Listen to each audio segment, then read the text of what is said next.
Yoga Sutras, Chapter 4, Text 7. Karma Sukla Krishnam Yoginas Trividam Mitaresham.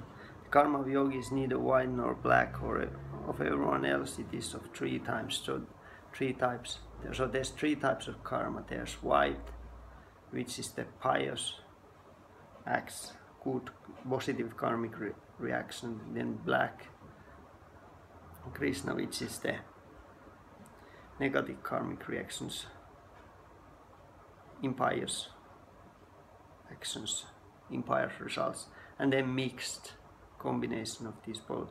And then there is, you can say there's fourth type, which is the actually do the spiritual action, which is akarma. It actually purifies the karma. It's opposite. So karma is good karma. Then there is vikarma, bad karma. Then there's mixed three, and then there's akarma, which is the spiritual actions.